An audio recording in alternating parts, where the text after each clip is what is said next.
Bienvenidos a Enfoque de los Sábados. Es una satisfacción para nosotros aquí en RPP recibir digitalmente a Mario Vargas Llosa, novelista, intelectual comprometido y Premio Nobel de Literatura, para mantener una conversación sobre la situación que está viviendo nuestro país. Mario Vargas Llosa, muy buenas tardes para usted. Son las 4 de la tarde en Madrid. Gracias por el tiempo que está ofreciendo a los televidentes y radioescuchas de RPP y a través de ellos a todo el pueblo peruano.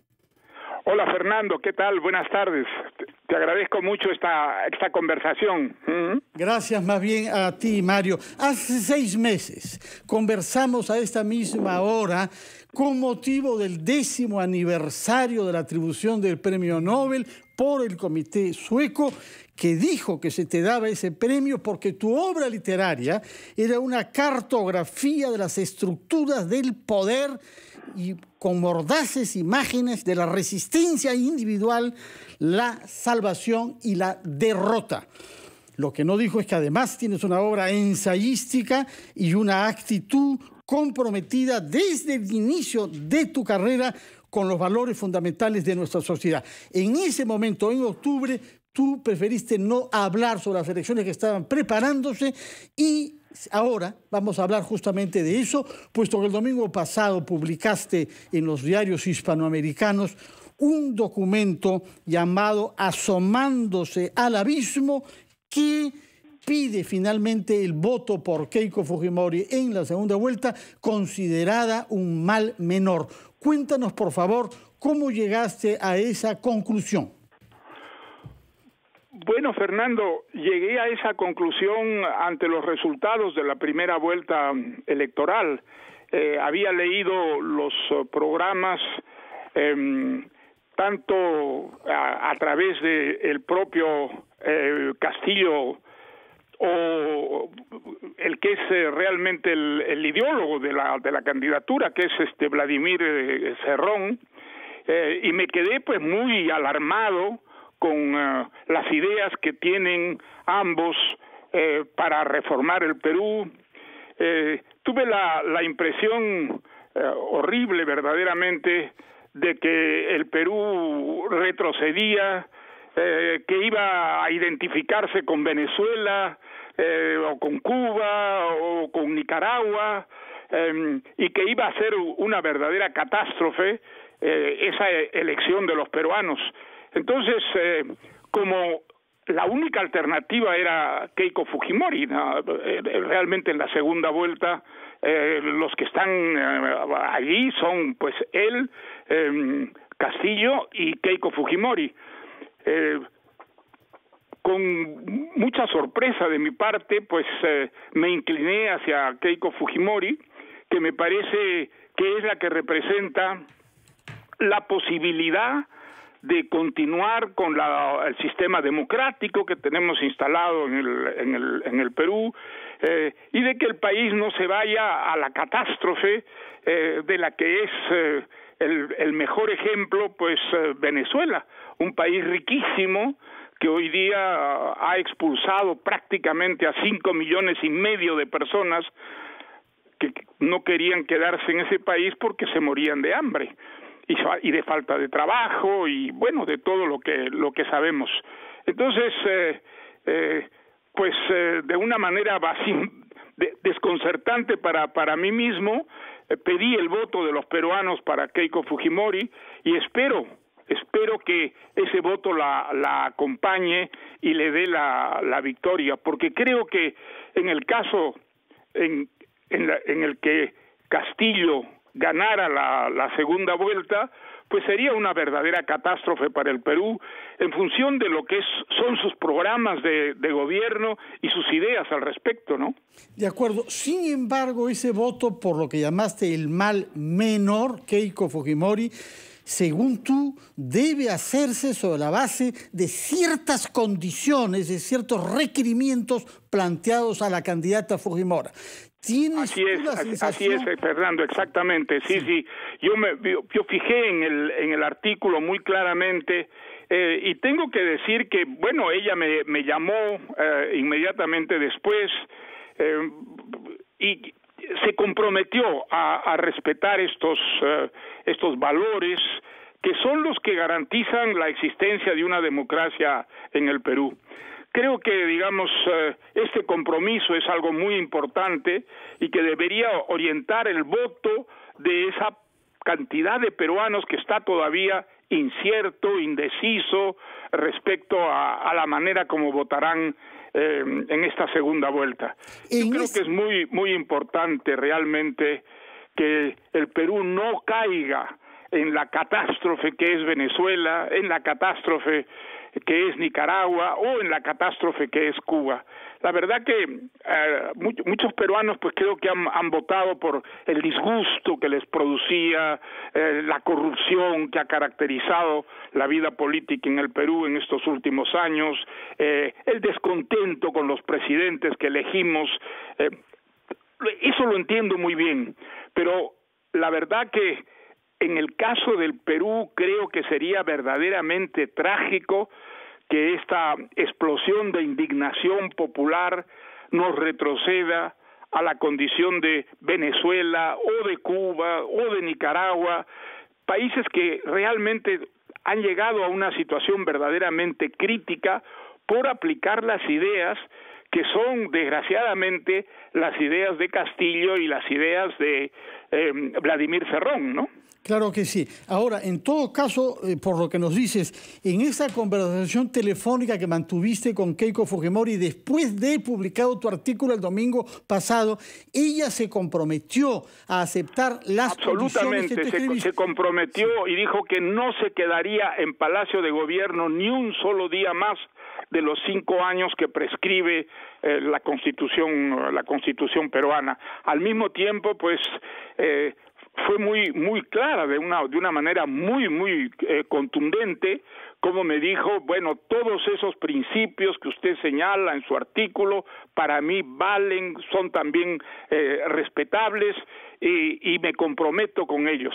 De tal manera que hay un compromiso formal, ¿no es cierto?, de la señora Keiko Fujimori de respetar los plazos constitucionales y al mismo tiempo respetar al Poder Judicial, que, bueno, ha tenido una actitud muy gallarda en estos años, en el caso del Perú, de no indultar a Vladimiro Montesinos, que es una de las personas que ha representado quizá peor la dictadura bueno, que ya sabemos lo que significó para esos años en el Perú, y entonces creo que es muy importante que este compromiso que sitúa, yo creo, a Keiko Fujimori dentro de una corriente democrática que, por desgracia, en el caso de Castillo y de Cerrón, pues se violentaría de una manera muy específica, muy concreta.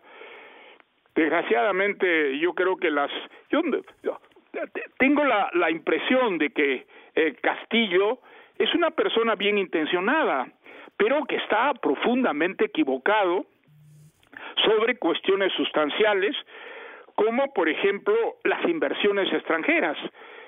El Perú necesita de inversiones extranjeras. El Perú tiene recursos, pero no tiene cómo poner en valor esos recursos. Para eso necesitamos inversiones extranjeras, y las inversiones extranjeras deben ser bienvenidas al Perú. Hay que firmar contratos, por supuesto, en los que vamos a defender los derechos del Perú y de los peruanos, pero no hay que considerar que las inversiones extranjeras son el enemigo. Es el caso de los empresarios. Los empresarios no son enemigos del Perú. Los empresarios trabajan muchísimo y ojalá crearan tanto trabajo los empresarios como el Perú necesita. Entonces, creo que son ideas profundamente equivocadas sobre la realidad peruana, sobre la economía peruana, y que deben ser corregidas radicalmente. En el caso de Castillo, cuyas intenciones yo reconozco seguramente son buenas, pero claramente sus ideas están profundamente equivocadas y podría llevarnos de una manera ingenua a una verdadera catástrofe económica. De acuerdo. Respecto de este compromiso formal que tú dices que ha adquirido Keiko Fujimori, que lo he expresado en la conversación telefónica contigo, quisiera saber si explícitamente se pronunció también sobre la libertad de prensa, porque acá sí, absolutamente. En el caso de la libertad de expresión, que yo creo que es absolutamente fundamental, porque de eso depende la democracia, que se puedan expresar todas las opiniones, incluso las más críticas, de una manera clara, categórica. Sobre eso ella fue muy clara. Se respetará la libertad de expresión, la libertad de prensa. Creo que es muy importante tenerlo en cuenta a la hora de votar esta segunda vez, porque creo que en el caso de Castillo y de Cerrón no está garantizada esa libertad de prensa. Yo lo he escuchado al señor Cerrón explicar a los dirigentes de su organización que Evo Morales ganó las elecciones pero no tomó el poder, que Rafael Correa ganó las elecciones pero no tomó el poder. ¿Qué significa esto? ¿Qué significa esto? Que hay que tomar el poder realmente, además de ganar las elecciones, para quedarse en el poder. ¿Es eso lo que quiso decir?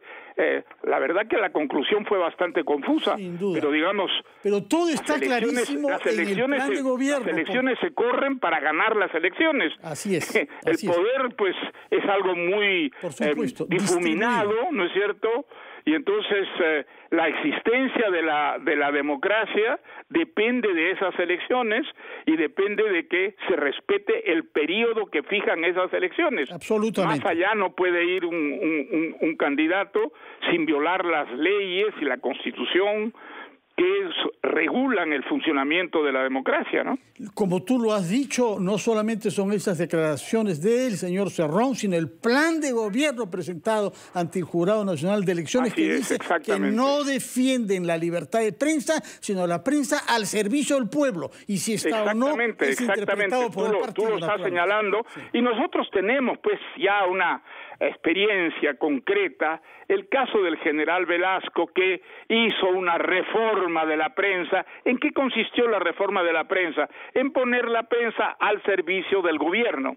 Y simplemente la oposición no podía manifestarse, no podía expresarse, porque las revistas que mantenían una cierta independencia eran castigadas, eran cerradas. Entonces nosotros en eso somos muy experimentados. Hemos vivido, desgraciadamente, una dictadura que clausuró la prensa libre en el Perú y solo permitió la prensa más servil y adulona, ¿no? Para terminar con los compromisos y las condiciones planteadas a Keiko Fujimori, quisiera saber si ustedes conversaron o si forma parte de esa demanda el no indulto a Alberto Fujimori, porque tu texto yo no lo mencioné en mi artículo porque entiendo que ella ha adquirido un compromiso con su padre, y entonces me pareció que al obligarla a desdecirse era un camino muy peligroso. Ella pues se ha comprometido con su padre a indultarlo.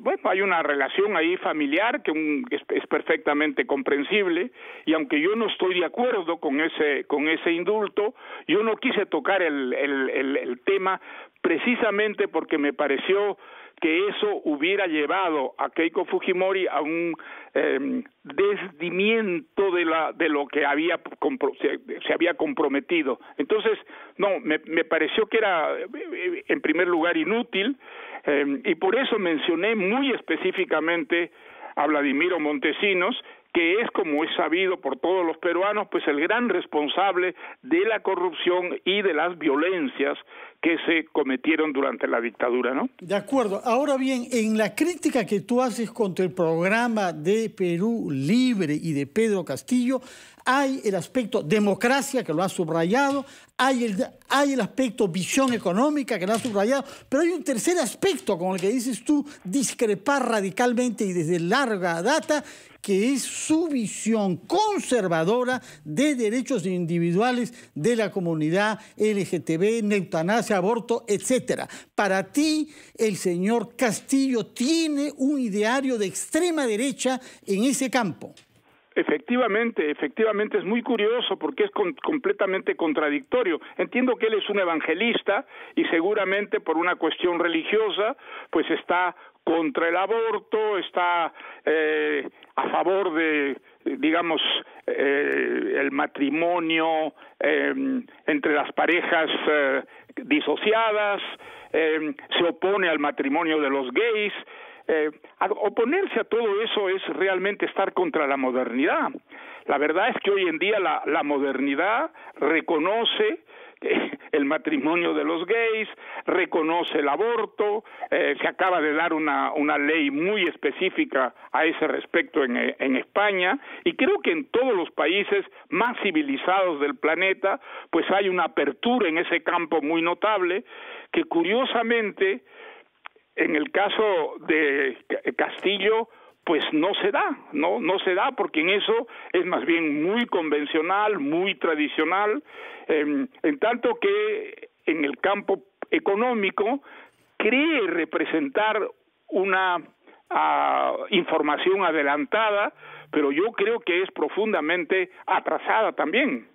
De acuerdo, Mario. Permíteme, por favor, hablar un poco sobre las reacciones que ha habido en el Perú frente a tu posición, porque comprenderás que tú, al cabo de 29 años de hostilidad contra el fujimorismo, porque esto comenzó el año 92, cuando el golpe de Estado, sí. Y no el 90, como algunos creen, es un terremoto, ¿no? Verte a ti pedir el voto por Keiko Fujimori. Ahora bien, hay básicamente tres reacciones en el Perú. Quienes la celebran, quizás el más elaborado en este campo es Jaime Daltaus, que sostiene que tu artículo puede significar el fin del antifujimorismo en el Perú. Por una parte, hay quienes reprueban y creen que es un suicidio político que estás haciendo de tu capital democrático al dar este paso. Y en el medio de estas dos posiciones, la que ha representado quizá mejor que nadie, Gustavo Gorriti, quien además lo hace explicitando el respeto que siente por ti y por tu posición. Y él sostiene... Y que es recíproco, Fernando. Yo tengo un enorme respeto por Gustavo. Creo que en esto pues no coincidimos, pero aparte de todo eso, mi respeto por Gustavo Gorriti, que ha prestado un enorme servicio a la democracia en el Perú, es indiscutible. Así es. Ahora bien, lo que él dice ese es el título del artículo, no regalar el voto. Y lo que él sostiene es que hay amenazas a la democracia en ambos candidatos y que en medio de ellos hay una sociedad civil democrática que debe expresarse y exigir a los dos que se comprometan a un pacto de gobernabilidad. Y una vez que lo hagan, si fuera el caso, recién ahí tomar una decisión tomando nota de hasta qué punto son ambos capaces de evolucionar y adaptarse a la demanda de la sociedad civil democrática y a la conciencia de que los votos reunidos de los dos representan en realidad menos de 20% del cuerpo electoral. Pues mira, Fernando, yo creo que en esto pues tenemos una discrepancia con Gustavo. Yo creo que Castillo claramente se ha pronunciado al respecto a través de su programa de gobierno y a través de las ideas de Cerrón, que es el jefe de la bancada parlamentaria que va a apoyar en el caso de Castillo si es elegido. Creo que ahí hay un compromiso muy claro con ciertos principios que son antidemocráticos y con una política desde el punto de vista económico que yo repito sería catastrófica para el Perú. Creo que hay un pronunciamiento muy claro, no se puede pedirle a Castillo que retroceda hacia posiciones democráticas, luego de manifestarse de una manera tan categórica a favor de un modelo de sociedad que no tiene nada que ver con la democracia y que está muchísimo más cerca pues de Venezuela o de Cuba o de Nicaragua que de la democracia tal como nosotros la hemos practicado y la hemos vivido en estos últimos años sobre todo. Creo que ahí hay un pronunciamiento muy claro de mi parte que es en favor de la democracia y en contra de un sistema que es claramente totalitario y que es un sistema en el que se va a asfixiar a toda forma de crítica, de resistencia a las medidas políticas y económicas que el gobierno tomaría. De acuerdo, pero creo que sí. No, perdón, adelante, sí. Mario, adelante. Sí, mira, yo creo que al respecto es muy claro. El caso de Castillo, pues es muy claro. Su programa de gobierno está allí, se ha manifestado, ha hecho algunos ajustes, pero todo está dentro de lo que es una característica típicamente de un gobierno totalitario, de un gobierno no democrático. Creo que ese acercamiento a lo que es el modelo venezolano o cubano o de los países totalitarios, pues es una fórmula que está, en el caso de Cerrón es mucho más claro, más evidente, en el caso de Castillo es menos evidente, pero claramente él está dentro de un partido que es el que lo ha llevado, digamos, a ganar esa primera vuelta, en el que el denominador común está en favor de ese modelo. Ese modelo creo que sería catastrófico para el Perú porque sería continuar una tradición dictatorial que por desgracia ha hecho muchísimo daño a nuestro país y probablemente pues desbordaría largamente el periodo de 5 años que señala la Constitución para cada nuevo presidente. Creo que desgraciadamente sí el Perú vive esta experiencia, el Perú se empobrecerá muchísimo más de lo que lo está, las contradicciones entre pobres y ricos serán muchísimo más amplias de las que existen en la actualidad, y yo eso no lo quiero para mi país. Yo quiero mucho al Perú y no quiero ver que el Perú repita la experiencia catastrófica de Venezuela. Entonces, por eso escribí ese artículo y por eso una vez más invoco a los peruanos a votar dentro de las opciones existentes por Keiko Fujimori. De acuerdo. Aparentemente hay dos actitudes diferentes hacia Castillo en el campo democrático, una que es la que representa Gorriti y otra la tuya, en el sentido de que hacer firmar este pacto a ambos supone creer que Castillo puede distanciarse de su mentor y fundador del partido, Vladimir Cerrón. Y de hecho, a mí me parece que es imposible semejante, lo hemos digamos, visto con Lenín Moreno, ¿no? Lo hemos visto en el Ecuador con Lenín Moreno.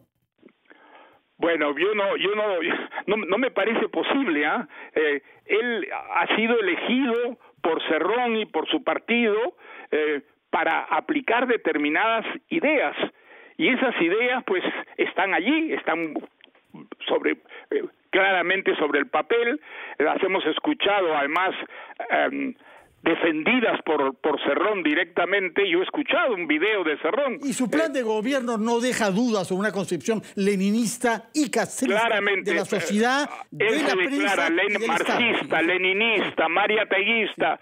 Bueno, tiene una idea de Mariátegui que no es la que corresponde, yo creo, a la realidad, porque Mariátegui fue marxista en la época en que el marxismo parecía estimular todas las aventuras culturales, la poesía, la pintura, la gran renovación cultural, y era un hombre que básicamente tolerante, o sea que no creo que fuera tan mariateguista, creo que es mucho más marxista, leninista que mariateguista. De acuerdo.